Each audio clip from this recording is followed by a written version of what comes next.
was just having a reflection as I am looking over the meditation ritual, and I wanted to share the visual that just came through. The meditation ritual is made up of 5 different parts. The first part is, or 5 different practices, I should say. The first one is a movement practice. The second one is a breath practice.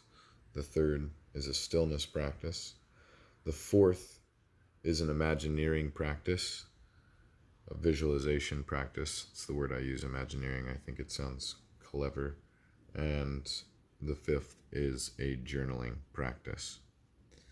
And the reason I call them practices is because there is no one way, and you'll never reach the end of your ability to improve upon the methods within each one of these skills to be able to continue to refine the process, mosquito. And so it's a practice because you're a practitioner. You're continually practicing. You're continually focusing on improving your capacity, your ability, your skill, your efficiency. And you can do them any way you want. Instead of saying it's a qigong or yoga or sun salutations or forward folds or the 3D matrix or controlled articular rotations. Those are all forms of movement that have limitless bounds in the pursuit of achieving or continuing to work towards mastery in those movement buckets. And so whatever one calls to you that you like, and maybe you use multiple tools within the same session, maybe you use one tool for a while and then another tool for a while, and periodically you go through phases of doing qigong to move your body versus doing yoga to move your body, but the overarching theme is consistent movement of your body with intention to improve upon your efficiency and your skill. And that checks the box for the physical body. And the goal here is to create a sadhana, a practice that you perform with intentional repetition in the direction of expansion that stimulates all of the bodies. And the first one here is the physical body. And then the second part of the meditation practice is a breath practice. Now, again, the same rules apply. There's tons of breathing techniques, and they all do different things. If you want more gas, do this one. If you want more breaks, do this one. If you want more balance, do this one. If you want to focus on, this certain outcome, this breath technique. So there's so many. And again, you got to try what you resonate with, what works for you at that time and place that you're implementing it. And then its practical application based on the cause and effect of that technique, that input to the nervous system. And so I'll teach you guys a few examples of each of these different practices that you can implement. And the goal is for you to find the one that works best for you for the situation and implement that time and a place kind of idea, the right one at the right time in the right place. And breath works the emotional body. You're stimulating the energy within you and putting it into motion through the breath. And that energy and motion, the emotional body, the easiest way that I can correlate that connection between energy, life force, and emotion is the excitatory stimulus, euphoric stimulus versus a distressful,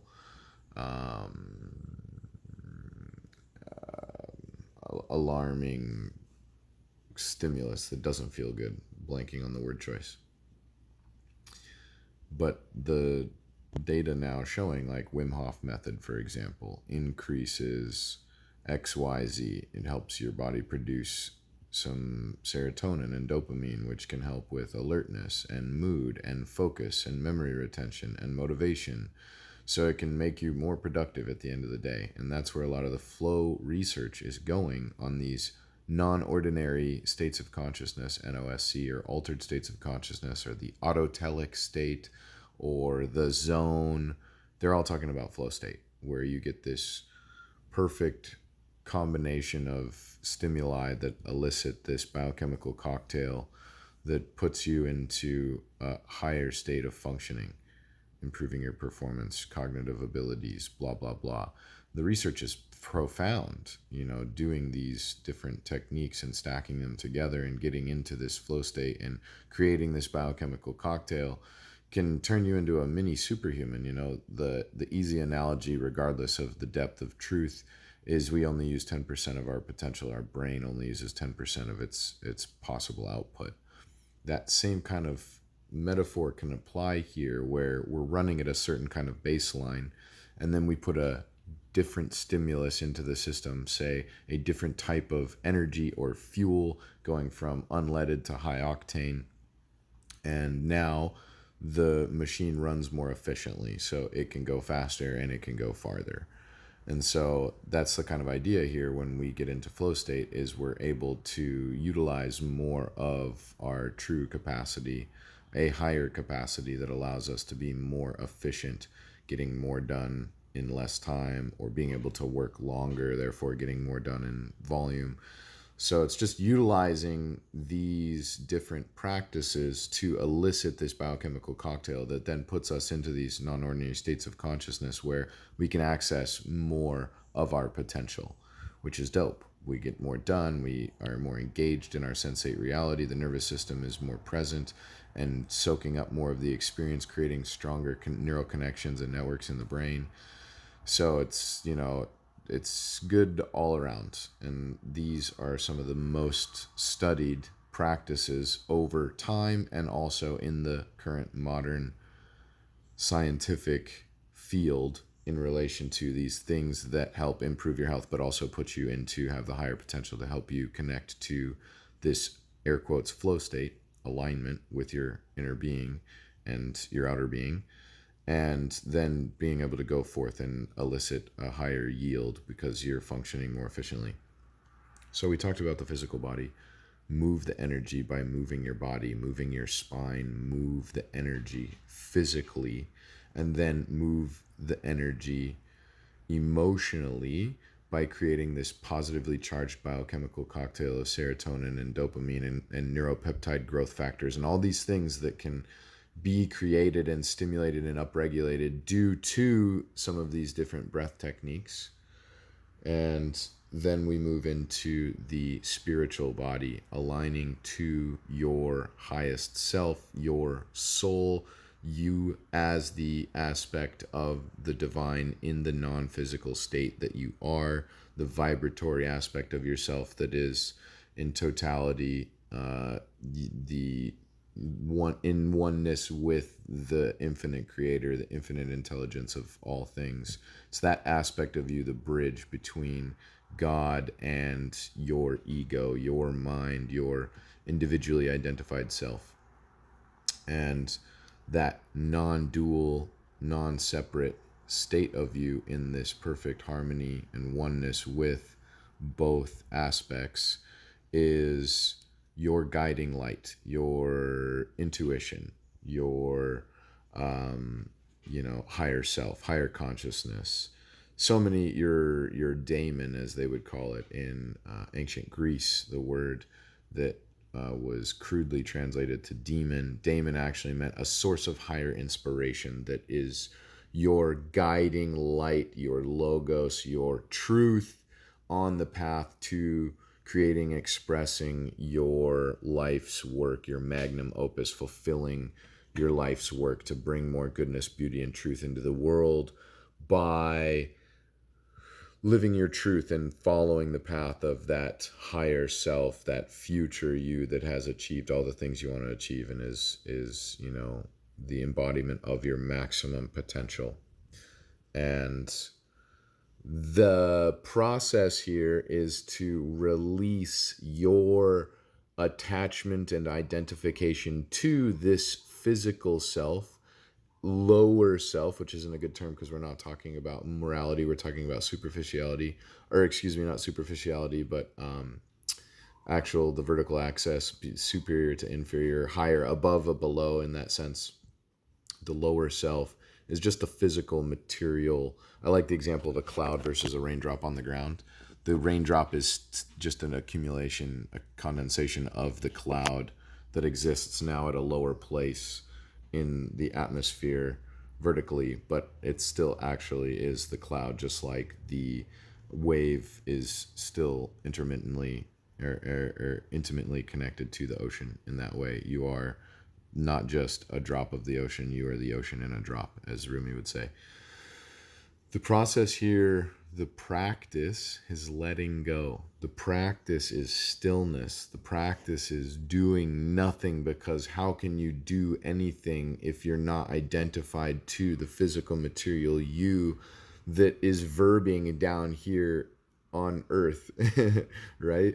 So stillness, surrender, letting go of. There's a great quote by Paul Selig, the guides that he channels and work that's very resonant to me, is I release all that I know to become all that I am. I let go of all my memory. I let go of all my judgments, my expectations, conditions, and thoughts and beliefs and stories that I have and have created based on my sensei experience, this finite, limited perspective of all that is here in this moment. I let go of that because I realize I'm only seeing one sliver of the entirety of reality. And if I were to be able to let go of that one sliver, and then as an effect of that, be able to access more of what is, then I'm becoming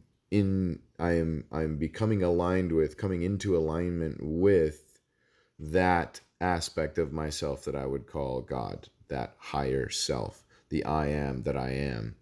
You're releasing from your physical narrow perspective and stepping open your consciousness into the vastness of the Akashic records, the quantum field, all possibility and potentiality that has, does, or will exist. You become everything, but to become everything you must become nothing. You must let go. You must become no thing. You must become no body. You must become nowhere. So once you can completely dissociate first from your body, the physical body, I am not my body. I am the witness to my body. I am, just like the great quote, I am not a human being having a spiritual experience. I am a spiritual being having a human experience. This physical vessel that is the material body that we call a Homo sapien is just the vehicle of locomotion we use to express the light within, the light that we are of consciousness, the spirit, the soul. Individuated aspect of great spirit of oneness is the soul that you are, the logos, that higher self. By detaching from your physical body, I am not my body, and by then also next detaching from the mind, I am not my mind, because the mind is memory and thought. And I love this parable with Odin, the Norse god, or Odin the Allfather. He had two ravens, Hugin and Munin, and one was thought and one was memory, and they represented the ego because they would fly out into the world through the day and collect information through thoughts, connecting, thinking, stimulating the brain, and then storing those as memory. And so they would come back and then whisper into Odin's ear at the end of every evening and tell him all they learned for the day so he could store that. And out of the two ravens, he even said memory being more important because it's a reference point for all that was, all that is. And so you have to realize that you're Odin, you're the witness, The mind is the ravens that go into the physical realm through the day and experience the reality you're engaging with, and then report back. And they have their own biases and create their own opinions based on what they see, right? Objects may be different than they appear because our perspective changes them, optical illusions. So the mind itself is a tool that can go out and collect information and store that information and come back. And you can use that information as a tool to benefit you, but it is not you at the end of the day. It's just one of the tools. So the body is the physical vehicle that you use to express movement, locomotion, to express the soul. And then the mind is the ravens that collect the information and data for you to then process and reflect on and engage with your reality as you see it. But again, the body being the vehicle, say the ship in this example, if you will, if we're going Viking style with the ravens, and then the ravens are the mind. So the ship navigates you across the waters of the earth, and the ravens fly in the sky, and they're part in the astral realm in the sky, and also of the world, perceiving the world and reporting back that information. But you're the witness to both of them. And so the process, the practice of stillness is detaching from your thoughts, your feelings, your emotions in the body, and becoming the witness. I love the example of the painter and the painting. The painting would be the physical body in that sense. You could even say the paintbrush could be the mind, the tool that you're using to influence the canvas being the reality that you're creating. But you're the painter. You're not actually the painting. You're experiencing the painting, but you are also creating it and witnessing it and separate from it in that sense. And so the stillness practice is just a long game play where you practice going within, withdrawal of the senses, as they would call it in yoga. Pratyahara, I believe, it's one of the 8 limbs. I could be wrong on my Sanskrit, but it means withdrawal of the senses. It's the 5th limb, and stillness is that practice of shutting down from your external reality, closing your eyes, focusing your mental energy on the breath coming in and out of your nose. For example, in the technique that I'll teach you guys, the 4-part breath, you'll be focusing your mind's attention, your 6th sense, on the rhythm and cadence and tempo of your breath in the 4-part breath as I teach you that. So as your mind begins to wander and start thinking other things, you can stop, become aware of that, see the mind over there, see the raven over there collecting data, and say, hey, come back. We're going to just focus back on the breath. Thank you for that observation, whatever it is. Let it come, let it go. Don't hold it onto it. Don't push it away. Whatever thoughts and emotions come up, you just are in the practice of noting that you're just witnessing these thoughts and emotions that aren't you come and go and come and go. And the process of just sitting there, standing there in stillness, witnessing them without reacting to them will teach you so much about your true nature. And that we could continue on forever on how beautiful that is, but that's enough right there. Is just the stillness is the practice that you use to connect to your spiritual body, your soul body, that higher aspect of you. And the goal is to release resistance. If you've heard that term, you'll hear me talk a lot about that, and resistance in general as another tool that we can use, a variable that we can measure to assess the efficiency of our journey.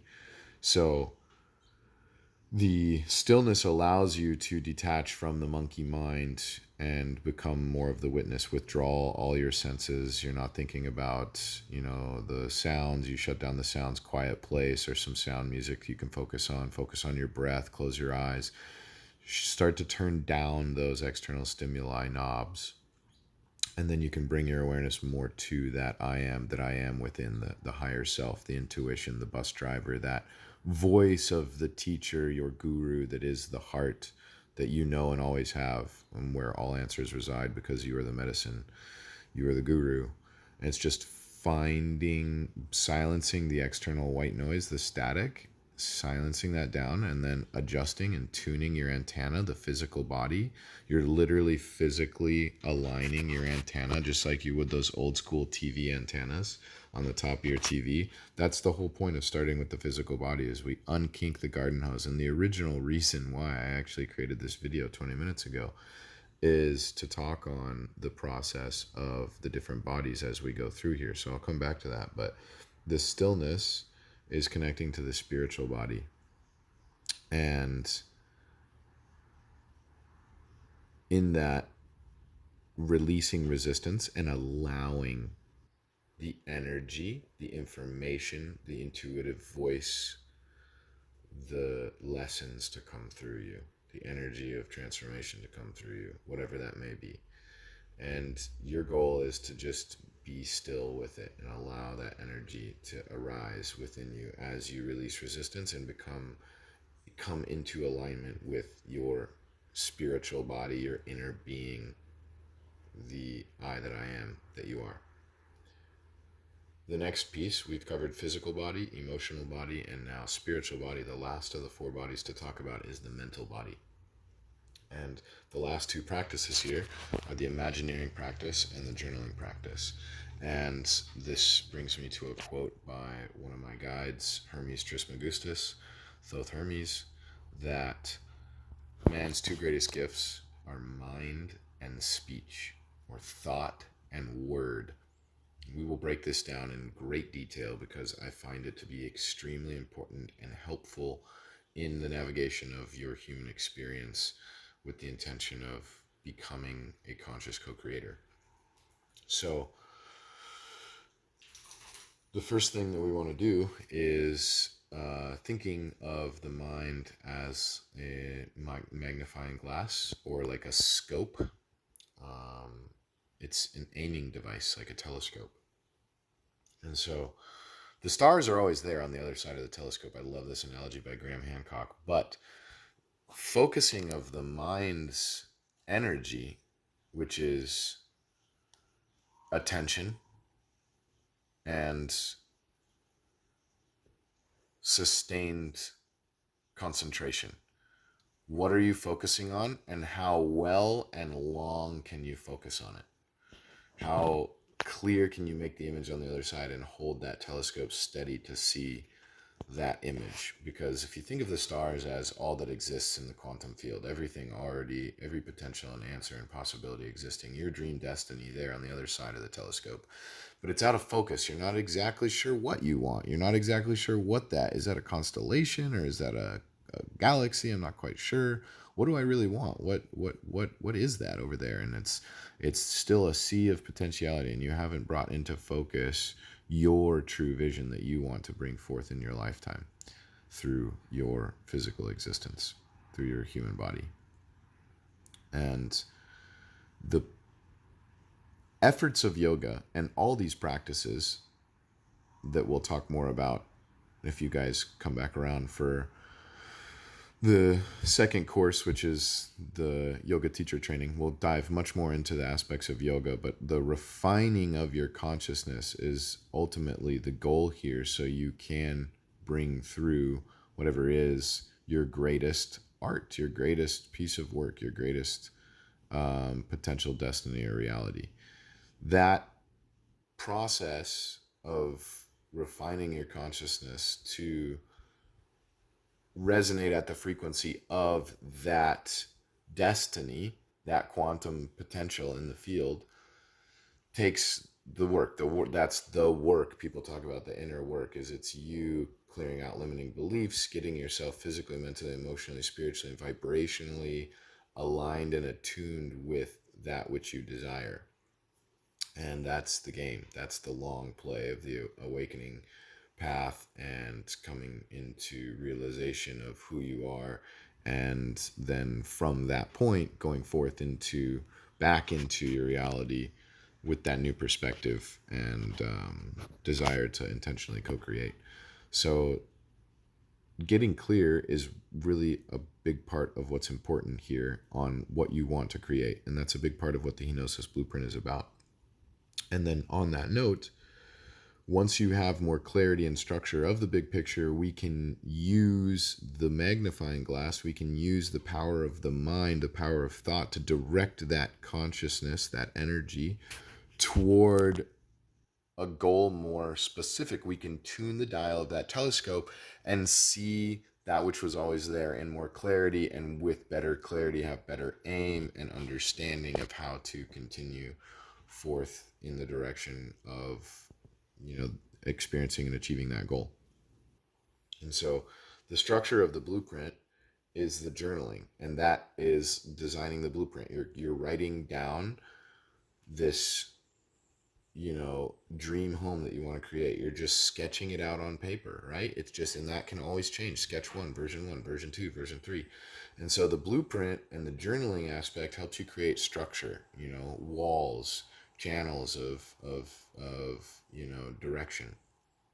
And then from there, the Imagineering practice is just using the power of visualization, of attention and sustained concentration. And that's again another skill that you just have to work on practicing. And the more that you do breath work and movement and qigong and yoga, and you face childhood traumas, and the more of the work that you do, the more you'll refine these tools and this tool of meditation, of visualization, to where you'll be able to do it better. And the better you're able to do it, the more likely you're going to be able to positively influence the quantum field and bring forth the desire into your reality. And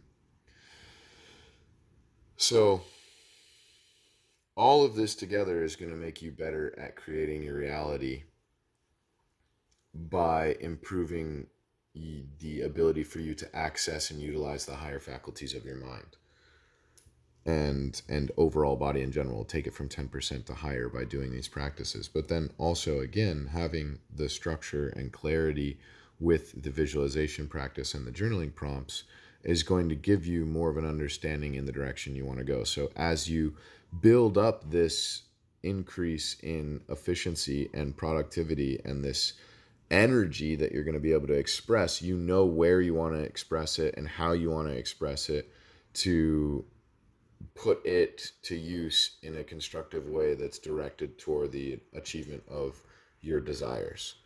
And that's the practice. That's what we're going through. And it doesn't matter if you're doing, whatever techniques that you use. There's so many for each of these. There's so many ways that you can journal. I'm going to share with you guys the prompts that I've used for the last decade with myself and clients, and that I've found the most successful. And hopefully out of all of this, my goal for you guys is to take what is useful, absorb what is useful, discard what is not, add what is uniquely your own, and then carry on and teach others. Like, if you can influence the people around you by sharing this content to them, even if it's just through the embodiment of your actions, through the expression of your natural being, teaching by leading by example, dope. If you can take some of these as a formal structure that you implement in your own teaching curriculum, or modify them to suit your needs, and then teach it to others, by all means do that as well, because they're all practices, and within you can do. That's why I call them practices, because they're just all, each of them are tools.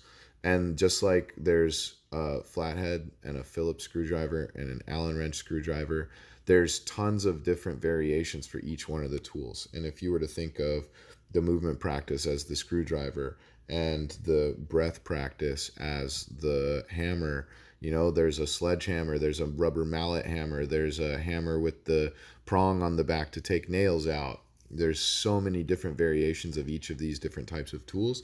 These are just the tools that I have used myself, seen through thousands of years, now validated through modern research, and applied it on myself and clients and found success. So it's a little bit of both research and apply. And I'm just giving you guys kind of like a mix of each of the different types of practices that I've found to be most beneficial for me.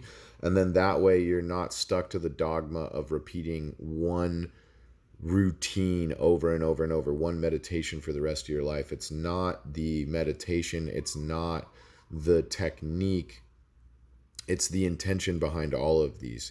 The intention is to bring balance and alignment to your different bodies, your human bodies of your human experience. So the movement practice, working the physical body, doesn't matter what the movement practice is, but move your body, move your spine, move your energy. Breathe, bring in that life force energy from the field around you. Excite your physiology with breath to create a biochemical cocktail that will then elevate your emotional state. And then your stillness practice is just releasing and letting go, and withdrawing your senses from the sensate experience and going more internal. Whether you're, again, it could be a breathing technique, it could be a vipassana meditation, it could be this kind of meditation. What gets you to that point of emptiness, nothingness, that allows you then to connect to your higher self, that is connected to all that is, the oneness? How can you let go and become so still and empty that you're nothing, you're nobody? And from there, then you can connect to the aspect of yourself that is everybody. And that spiritual communion can happen many ways for many people in different scenarios at different times using different practices. Whether that's, again, like depending on if it's a higher self meditation or a void meditation, whatever works. I'll show you some of the ones that I think are beneficial and that have worked for me. But ultimately, it's just being still with yourself and just sitting there and witnessing and observing and letting go of all thought and all emotion and all stories and beliefs. And that's its own practice right there. That's why it's a stillness practice, not this specific type of meditation. Transcendental meditation, vipassana meditation, they all work. It's just, what's your intention going in? Are you trying to truly empty yourself completely? Are you willing to fully send it and die to all that you know and all that you are? If so, then it doesn't matter the way that you do it. You're full sending it with that intention, and then just keep walking in that direction. Keep practicing, keep practicing, keep practicing. And Imagineering, I'm going to teach you guys the 3 slides meditation.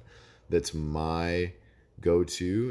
It's kind of a hybridized guided meditation that I created in my own way using techniques from 3 major inspirations, multiple, I guess, more than that. Vishen Lakhiani, of the founder of Mind Valley, has a 6-phase guided meditation that I'll share with you guys, and it's similar to this as well. I really like the way that he walks through that format. It's a little, I do some of the different steps in different places, and I like the way that I formulate this meditation myself personally. But I like that 6-phase guided meditation too, and I've done it a ton of times. I'll share with you a Tony Robbins morning meditation that's very similar to the 3 slides meditation I'll be teaching you guys. But that is just another variation that you can play with. Again, you can use mine, you can use other people's videos. It's just doing the practice of refining your scope, sharpening that axe, getting that tool to become more efficient through attention and sustained concentration. That's the 2 major aspects that you're working on in your Imagineering practice that you're trying to improve on. And just in the beginning, again, just focusing your attention on your breath in and out for 5 minutes straight without having your mind wander is, that'll take years of practice for most people to get to some level of proficiency there. And then from there, then once you have more control over what you're focusing your mind power on, you can start to visualize and using your imagination, which is super critical, and we'll talk more about. But then the journaling piece after, not only am I providing you guys structure through the Henosis Blueprint, which is your kind of bigger picture, who am I, where do I want to go, 5-year, 10-year dreams, goals, plans, and actions. This is the way that I break it down through that process that you'll become familiar with. That's the big picture, breaking it all down from the dream fulfilled to the daily actions to get there. And then the journaling practice for the AM and the PM meditations are just little follow-ups for daily prompts, and these I use myself, and I've been implementing these now for several years, and off of the inspirations of Brian Tracy and Jim Rohn and some other incredible resources that I'll share with you guys in the kind of business, finance, wealth, success bucket. And what gets measured gets results. So for tracking stuff for the body, the journaling prompts are tracking stuff for the mind, for the spirit. So those prompts will be the follow up to your meditation practice every morning and a part of that same AM PM ritual. And they're just quick little reviews. Document, don't create in that sense. Just get the data down on paper and consciously put some time and awareness and concentrated effort for a sustained period of time on that which you desire to create. And so it's the same idea as you're sharpening your Imagineering mind tool via visualization. You're also doing the same via journaling, writing. So again, the two greatest gifts to man is mind and speech. So writing out our words, speaking our words, thinking about our words, visualizing, focusing the power of the mind is, according to one of the legends, man's greatest gift in this world to create that which he desires to experience in his reality. So super powerful stuff there. And in my opinion, this is the best synergistic stack of things that you could do here. Now we take this and go, okay, what passive inputs can we add to the system? Because these are all things that you have to do, right? You've got to do the moving, you've got to do the breathing, you've got to sit there, and even though it's funny, right? You have to intend to not do anything. You have to, the action is not moving, which is still doing something. So even to be still is actually to do something, which is acting. So wow, what a beautiful practice for surrender and release. But you have to use your mind to visualize. You have to use energy to write and create, so and document. So all of those are active inputs. Passive inputs would be things from the environment that are increasing your health, vitality, connection, or return on investment for no added effort. And the first three that I think of that are the easiest for, I guess you could say, light, sunlight, preferably red light, if not, equally as therapeutic and benefit. You can sit there and do this entire practice in front of the sun or in front of a Juve light, because that's literally what I do and I highly recommend it. The other option, if you want to go even greater, is to get bare skin, bare feet on the earth, ideally dirt, but grass is okay, concrete is okay, but wood is okay, but not the best. Dirt is, you want to get bare skin contact with the dirt. And again, you can do this practice. You can do 10 minutes of Qigong standing with your bare feet on the earth and then getting the sunlight in your eyes at the same time. Or for a technology hack, if you don't have access to the natural environment, you can get a grounding mat for $20, plug it into the wall, stand on that, get a red light for $100 now. They're pretty cheap. Put that on a fucking your door, just tape it to the wall, and stand in front of the red light while your feet are on the grounding mat and do your practice there. So those are just two passive inputs that will give you increased microcirculation, increased biochemical cocktail, decreased cortisol, increased parasympathetic tone. So many other things. I could sit here and keep going, but it's pointless. Like light and earth, those are two big ones. We can talk more about them later, but the research is monumental on both of those. So like, for no added effort whatsoever, an extra $50, like, game over. Okay, so get on that. And then hot cold is my other two. You can sit in the sauna while you do this practice. That's something that I do.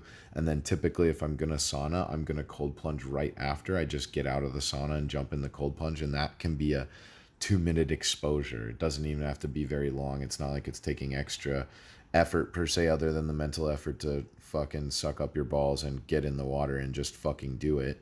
Because it's not about the benefits of the physical body at that point. You're doing it to taper the will, temper the will, become stronger mentally, remain composed under duress. It's cold, it's cold, it's cold. That's just the way it fucking is. Broke my arm in Peru. First thought was, oh, it's just cold. It's just cold water. It's just a sensation. It's not painful per se. It's just a really fucking intense sensation. But by not attaching to the negative emotional, oh, pain, it hurt less. And the experience actually turned out to be fantastic, not negative whatsoever. It's a positive memory that I have. Crazy enough, breaking my arm and having surgery in Peru and having like extreme amounts of pain. Even all that, I'm like, oh, it's pretty sweet, just from the ability to remain composed under duress through intentional stressing of my nervous system, aka eustress, and building resilience. So the cold is just another fantastic one for so many reasons. The heat as well. And the heat especially is one that you can do this stuff while you're in there, doing your cars in the sauna, doing your breath work while you're in the sauna, sitting there visualizing, journaling in the sauna, journaling in the Juve light, whatever. You can add these passive inputs, journaling in the sunrise, journaling with your feet on the dirt, sitting in a camping chair. It's literally what I have out here. I have just a fucking solo chair that's weatherproof, that even if it rains, whatever, I just sit out here in the chair, bring my journal out there sometimes, bring a cup of coffee out there sometimes, just sit out there sometimes and soak up the sun on the skin. So with the feet in the dirt, that's just some basic stuff that you can implement at the same time and get a massive synergistic return on investment if you do so. And that same practice in the morning can be replicated in the evening for the PM routine. It's the same formula, because those are the practices that move the knobs that get you into the state that you want to be in.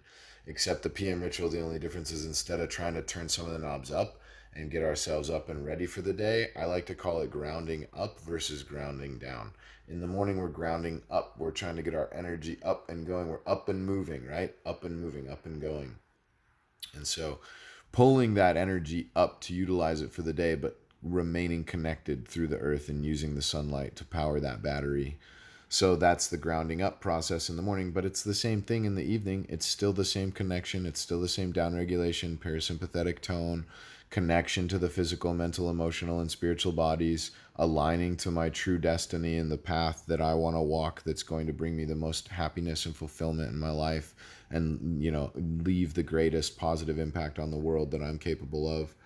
So the same exact thing, as the sun rises, the sun sets. You just do the same concepts, but now it's just different. Instead of a flatheads, it's a Phillips. Instead of a breath of fire, Wim Hof breathing, we're going to do a breath of fire. So we're exhaling more dominantly through the nose, parasympathetic more so than inhaling through the mouth, causing a sympathetic reaction. Same thing with the movement practice. Instead of waking the body up, we're stretching and releasing the tension from the day, bringing the body back down. In the journaling practice, the prompts will shift more towards the PM, but it's still, again, conceptually the same thing. It's a framework for you to stimulate and refine all of the bodies, so that way you can maintain optimal balance and alignment to your higher self that's bringing through that infinitely intelligent plan that you're walking toward to live your highest life. So those are the practices. And to bring it all back around now, 45 minutes later, the closing thought on this is the whole alignment piece. The visual that I got originally was when you go to turn water on for your garden hose, the first thing you want to do is unkink the hose, because if you turn the water on and the hose is kinked, nothing's going to happen, right? So you kind of check the hose and unwind it a little bit, get it ready, and unkink it so the water is going to flow. That's the physical move. That's the practice for the physical body. That's our movement practice. We're unkinking the garden hose, the structural container itself. And then the breath practice is getting the life force energy to move in the body. That would be like turning on the faucet. Now you've got energy flowing through the system. And then the stillness practice, to me, I got the visual of you standing there holding the hose, where You're not actively restricting the hose or trying to control the hose. You've surrendered to allowing the hose to let the water flow. But your hands are there just lightly around it to guide that flow. So the stillness is in the intent that you have to gently control the direction of flow. And that's like you're not actively doing anything when you're holding a hose, right? You're just standing there holding it, but there's an intent of direction with the hose and flow of the energy, flow of the water. You're not trying to pinch it off. You're not doing anything. You're letting it just be, but you're just holding it. You're the structure, you're the container. Your awareness is the hands around the hose holding it. Just that directed intention and awareness. And then the what you're watering is the imagineering and the journaling, using the power of the mind, the magnifying glass. Like I like the analogy of the magnifying glass too. The sun is that energy, that life force, and the mind is the magnifying glass that focuses the energy of light onto a specific point. And if you hold it there, sustained concentration for a period of time, you can start a fire. It'll start to smolder. So that same exact analogy there of like the direction that you're aiming the water is the focused attention of your mind. What are you trying to create? What are you watering? Literally, what are you watering? If you've ever heard the quote, the grass isn't greener on the other side of the fence. The grass is greener where you water it. Where you're putting your attention and your energy is where you're going to see growth. Whether that's in a bad habit or a good habit, or we should say good or bad morally, a healthy or an unhealthy habit. And so direct your attention, your visualization, direct your words via journaling toward what you want to create, what you want to grow, what you want to water. And then have the stillness and composure to maintain as the energy flows, maintain the vessel as the energy flows without attaching or trying to hold on to the water. Just let that energy and motion move as it's designed to, and then make sure that you don't have any kinks in the garden hose. So that's my long story there that I felt like sharing, and I hope that brings some kind of conceptual understanding to the AM and PM meditation rituals and what the point is of them. It's not only to refine your consciousness so that you can become a better creator of your reality, but also so you can get into and access more of your potential via flow state and the synergy of these different tools. So it helps you be a better you and produce more and perform better and improve your efficiency, economic efficiency. But it also helps you become a better person by connecting to the God within. And that process of connection will lead to endless refinement that will continue to express at higher and higher levels through your physical being and bring more and more light and love and joy into the world. So I've found immense benefit to these practices, and I hope that they serve you and those you share them with the same. Thank you.